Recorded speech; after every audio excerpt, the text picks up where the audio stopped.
From Chicago's Can TV, a look at the week's events is reported in the newspapers, in the blogs and online, and on radio and TV. This is Chicago Newsroom. Well, hi, and welcome to the show. So how are you experiencing Chicago Newsroom right now? Maybe you're watching our Thursday evening broadcast right here on good old Can TV 19, or one of our repeat broadcasts, or maybe you're one of our YouTube viewers. If you are, maybe you're a subscriber. Maybe you found us because a friend sent you a link, or you discovered us on social media, or you could be listening to the audio service on iTunes. The point here is that lots of media today, like our show, isn't distributed in what we think of as a traditional way, and that's thanks to the internet, to make an obvious point.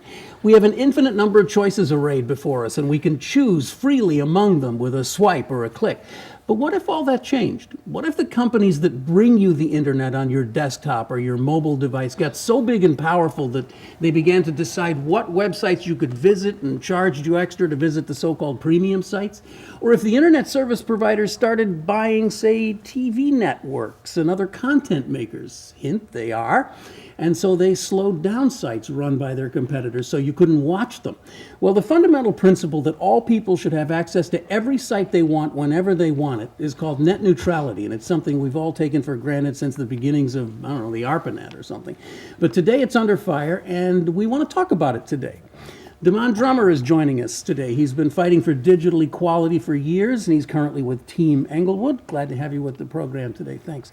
And Phil Rosenthal is one of Chicago's preeminent writers about the intersection of media and business over there at the august Chicago Tribune, and we're honored to have you with us today, Phil. And also, Frank Sennett is joining us. Frank Sennett is currently the Director of Digital Strategy over at Crain, and we're also glad to have you on the program today. In Chicago, we have this saying, forever clear and free, regarding the ocean, the lake, the ocean, where'd that come from? From the lake. And I have a feeling that in a lot of ways, in the global sense, the internet is something we should treat the same way. It's a resource that belongs to everyone, and access to it should be forever open, free, clear. Well, free maybe not, but certainly clear. I don't know. You want to start us off? What you have been? I think, Damon, you have been somebody who has, your organization and the predecessors have been looking for many years to try to find ways to bring the internet to people who otherwise haven't had it, and you're getting some success at that. We are getting some success. We have a statistically significant increase in broadband adoption since our stimulus efforts that started in 2010, 2011. One thing that we're finding, though, is that the primary reason why folks in certain parts of the city of Chicago don't have broadband internet at home is because of price. Mm-hmm. And so that's, we didn't need to really spend too much money to figure that out. But that actually is a huge barrier. It's price.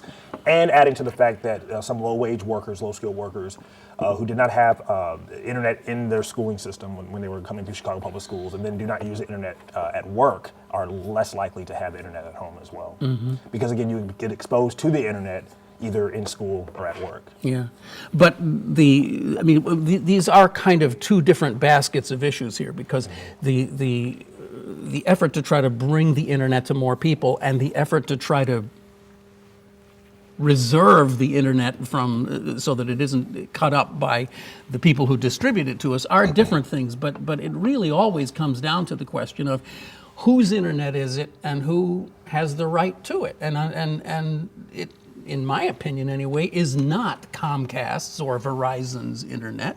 It's ours. Well, in our economic system as it currently exists, people... Are you sensing a revolution coming? No, I'm not. In fact, this is a cynical statement that I'm going to make. When people's interests are often only represented well when there are two huge corporate warring parties that have kind of equal stakes, so that you can somehow plot a middle ground that protects people. Now, that's the case we have with net neutrality. You've got content providers on one side who absolutely do not want to go to the cable satellite model of having to pay access fees for channels to the internet service providers. You got the broadband providers on the other hand who would desperately like to start getting that money. Yeah. And we're seeing this battle play out between the content creators and the people, bringing the pipes to our homes in other areas as as well. There's the over-the-air, pulling the over-the-air network TV service that's currently being litigated by all the major networks that is trying to basically undermine the carriage fees that networks have to pay to the cable and satellite networks. So we're seeing this battle play out. So I'm at least glad that there are warring huge corporate interests and it's not just one-sided, because then we'd be lost, I think. I think there are more than two, actually. I mean, I think hardware providers are going to be part of this argument as well. Let's roll it back a second, because I'm not sure we've explained what net neutrality and what's going on Very here. good point.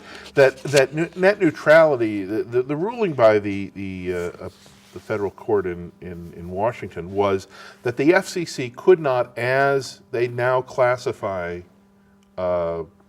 internet access, could not restrict they couldn't implement. They couldn't force net neutrality. They couldn't make internet providers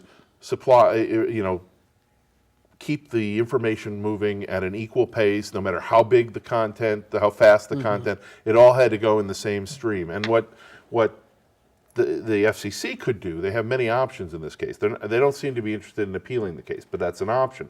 They also could do something as simple as just reclassifying what the internet is. Right now, they're not classifying it as a common carrier, Which is a key word. Which is a concept that goes back to interstate traffic. It said if you had a ferry, for example, that crossed a river, you couldn't discriminate against who you allowed to partake of your services.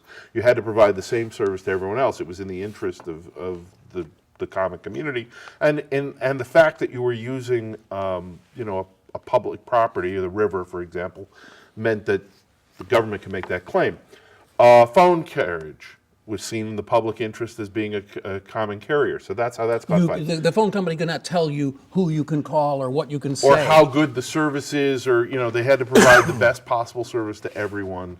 And then again, this also goes back to when you had to manually put calls through. You couldn't prioritize a call over another just because you liked that person or you had a business arrangement. Or they paid you extra. So that's the concept. If the FCC in a pen stroke said, you know what, we're going to do this, we're going to classify it as, then net neutrality, they can enforce it, that's the rule.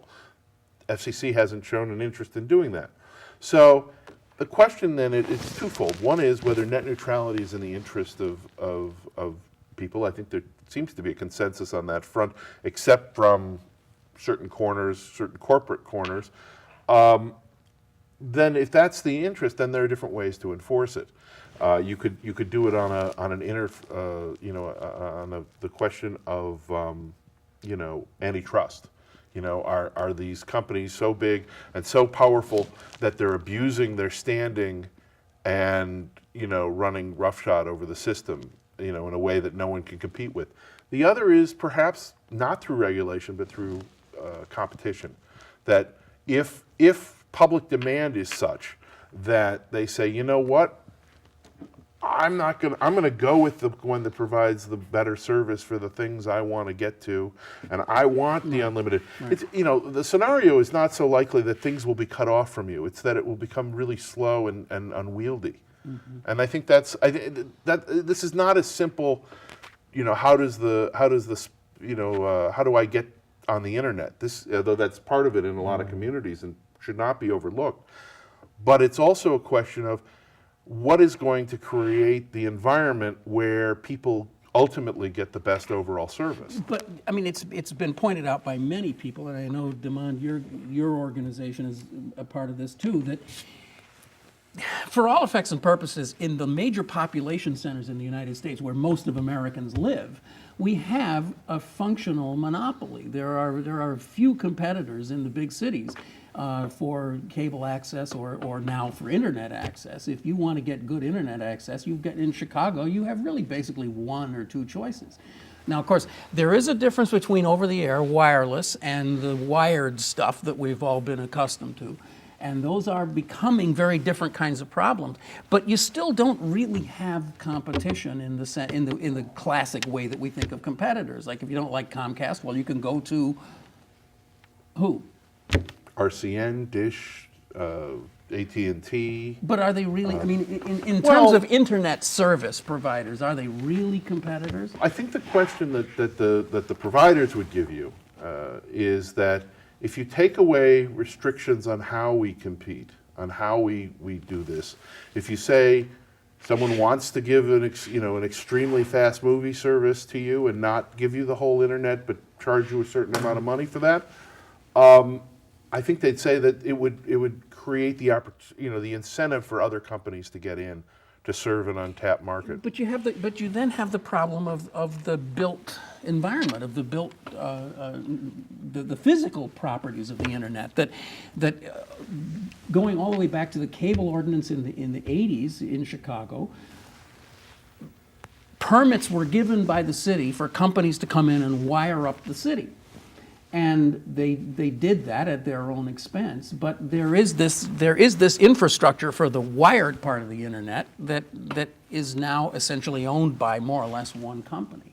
But you don't think they're going to end up going to a more wireless future? Sure, of course, we all think everything's going to go wireless. Yeah. So the actual ground, costs are eliminated. Right. That barrier to entry is going to disappear, right? Somebody? One would assume, yeah. I mean, it's interesting the conversation. The one thing, we know what digital inequality looks like with this particular market and pricing scheme and access pattern, right? As I can understand, and see how internet service providers would want, right, to be free to, regulate their own traffic, right, and set their own pricing schemes and offer maybe some upmarket, high speed exclusively for streaming video content. What is it? Netflix accounts for 31%, big of chunk. peak traffic. It's insane, right? Now, a lot of folks in some parts of the city don't subscribe to Netflix. They might be on YouTube, which counts for, I think, 15%, right? But they're not subscribing to Netflix. These aren't heavy users of the internet, and so it may well be the case that with the court shooting down this open internet order, that maybe there'll be some pricing schemes that may on the back end make broadband internet more accessible. Because right now we are paying as consumers for the price of pumping Netflix and HBO through. Right. But look, go ahead. I was going to say let's look at what this could mean to you. Let's game it out a little bit, because I think this is really interesting in terms of what both of you are saying in terms of pricing, in terms of competitive pressures in the market. Look at this as a possibility. What if you've got the provider whose marketing plan is free, unfettered internet? That's going to be a pretty good selling point. Another competitor could come in and say, we're going to give you the best streaming video experience, and it's going to be prioritizing that. That's going to be a potent marketing tool as well. There might be a third provider, and this is interesting to me because there are censorship implications here, not government censorship implications, but de facto through industry. You could have a provider, and a lot of parents, I think, might like this. I wouldn't personally like this, but some provider could come out and say, our marketing plan is we are going to throttle everything in the hinterlands of online erotica, et cetera, or anything that we're going to put these filters in place like you sometimes see at a coffee shop or a library, and we're going to put those in place for your entire internet experience. We're going to give you the cleanest, most G-rated internet, and for some people that will be a selling point. So if net neutrality is completely struck down, there are a lot of interesting ways that it'll game out, things that we don't even know yet. But I do think, I've got to think that in big cities with the wireless world, there's always going to be that competitor that says the unfettered, free, that's our calling card.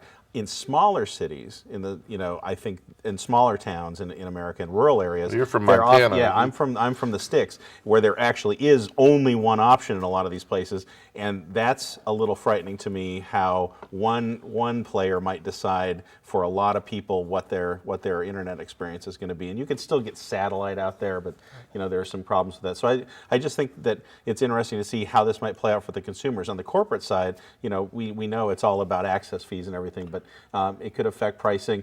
AT&T is saying the other thing about this rule that was struck down is it says, the text of it says that the broadband provider shall not put any kind of unreasonable restrictions on. You can already drive a truck through the loophole, which AT&T has done with their sponsored product that they're where you get sponsored by Netflix or whatever, and you We get better. we should just.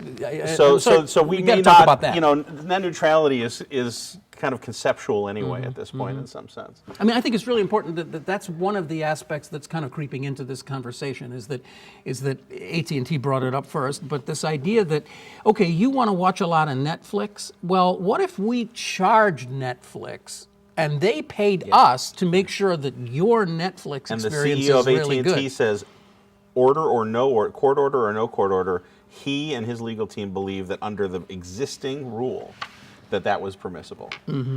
And reading what the existing rule is, there's a lot of latitude in it. Well, the question is somebody's, watching a movie takes a lot of bandwidth. A lot of bandwidth. Finding out what's going on in the world, talking to other people in the world, and knowing what just without the entertainment aspect takes a lot less.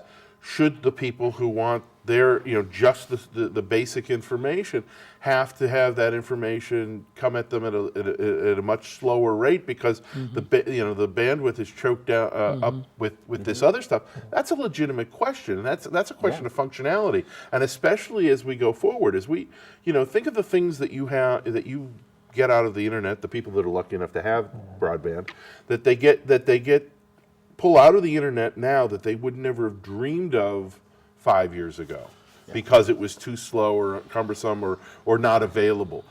Those offerings are only going to get greater.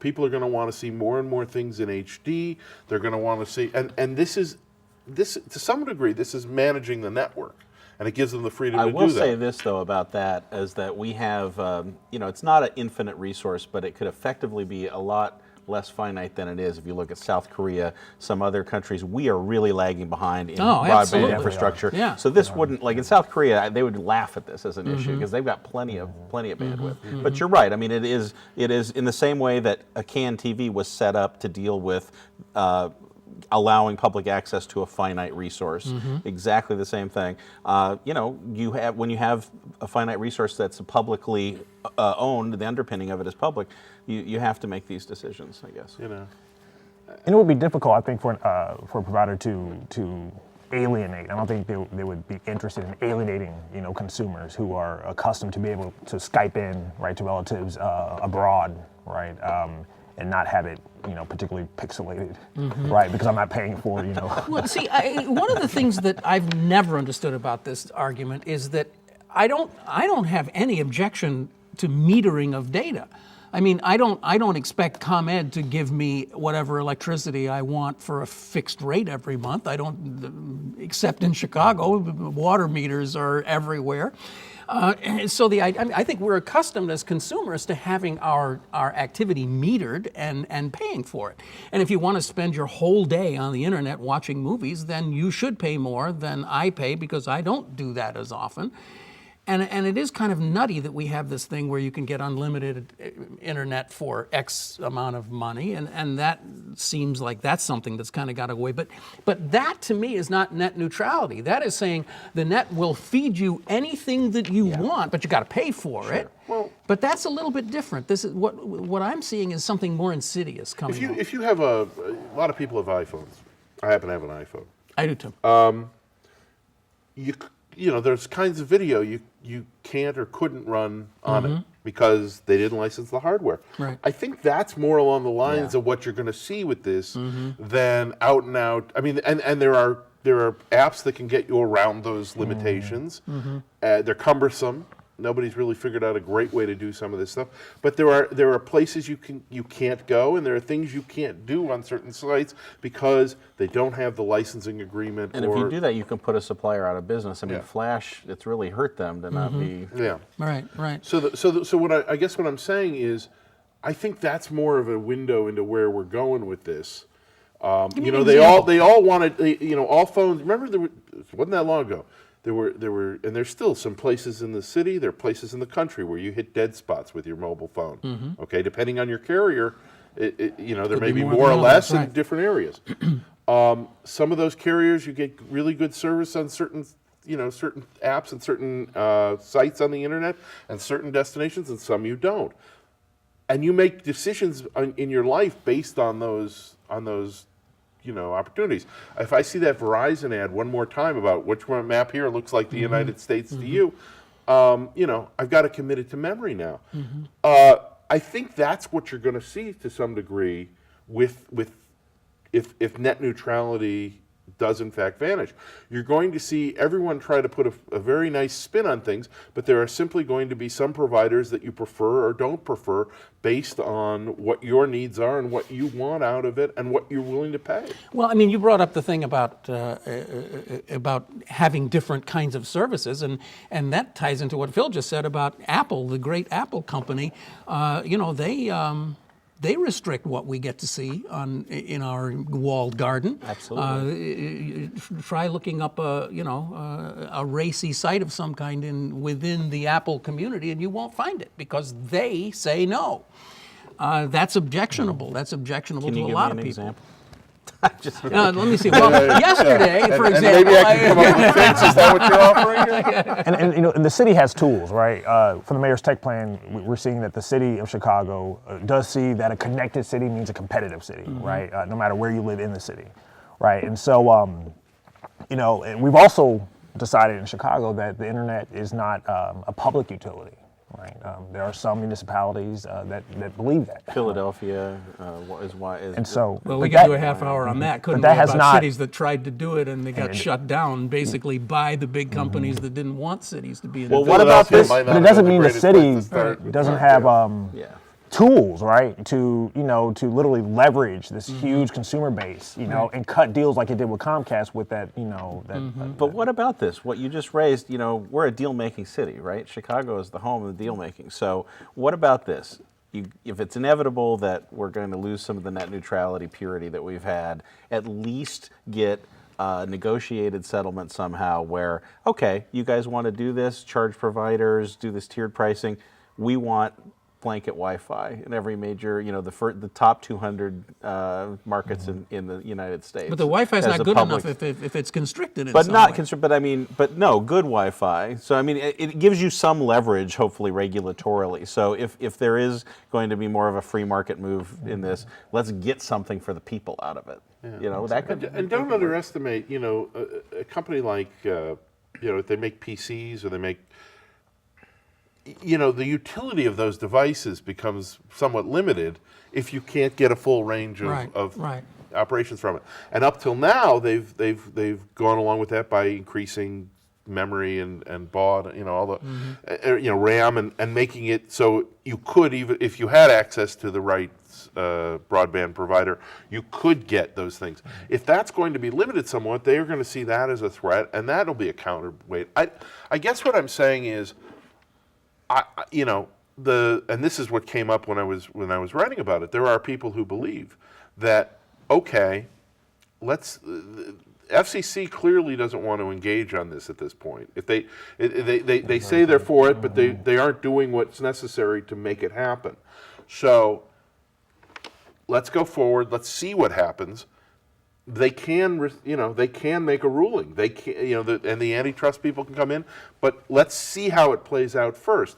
Comcast would be the first one to look at, but Comcast is locked up for a while because when they bought NBC Universal, they had to agree to several years of not doing anything, no matter to change the current policies, no matter what the law allowed them to do. So we'll see if they suffer as a result of that. We only have like 2 minutes left, and I don't want to open up this huge other topic. But why not? Why not? But there is this thing about wireless versus wired internet. It is a vastly different world. And in the old days, we used to talk about radio and television stations needed to be regulated because there was a finite amount of spectrum available, right? Well, we figured out ways to slice and dice the spectrum into much, much smaller little packets.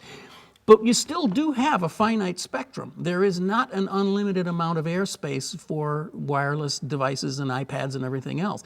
We're going to hit that wall, and then probably technology will find a way to slice it up some more. But still in all, it is a public resource, and it is a regulated resource. And I don't understand how a wireless carrier can tell me that they're going to not give me something that is out there on the internet. like I said, if I want it, I should pay for it. I don't disagree with that. But I don't want a wireless carrier telling me what I can and cannot see on the internet. To me, that's fundamental. But we can almost assume that there are enough of you, there will be a wireless carrier, right, who would step up and say, hey, have at it. I think the biggest risk in all of this has less to do with some of the things we're talking about and more along the lines of what you have been fighting for and will continue to fight for, which is that, we talk about, well, if you're willing to pay, you can do this. If you have the money, they'll find you. There are huge portions of this community and every community where this is a challenge. And there isn't the money there to lure the business to, create the competition and demonstrate demand. It's how they're going to be protected, how that part of it. I mean, that's I think a great concern.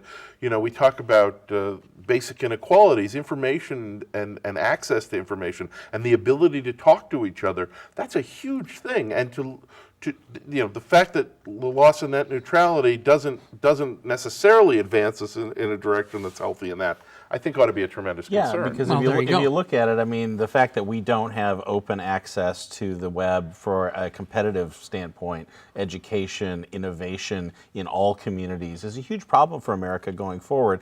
And it's like if we didn't have roads in half of the community, so you couldn't transport goods. Or if you had to have a permit to get off the road at a certain point. And we have seen huge problems with school inequality as well with the physical schools. But this is a huge issue going forward. So I agree with you on that.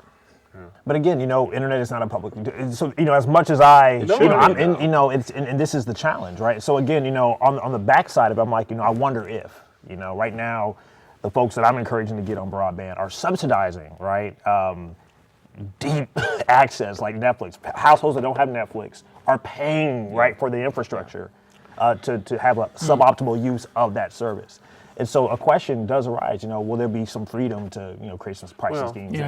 There are a lot of questions that might be come some up. value pack kind of things. You may find yourself, we keep talking about it in terms of money, and we keep talking about it. The other way to go on this is, as I think we found in a lot of ways, if you're willing to give up certain privacy issues, to allow yourself to be targeted more clearly as a consumer or would-be consumer, if you're just or for political privacy. Messages or for whatever, then maybe someone will pay to reach you, and then you have it. And we're old enough to remember there were ad-supported internet providers back in the day. You may not be. But the rest unfortunately, we just ran out of time. But if you want to talk about being old enough, I found this the other day in my library from 1993.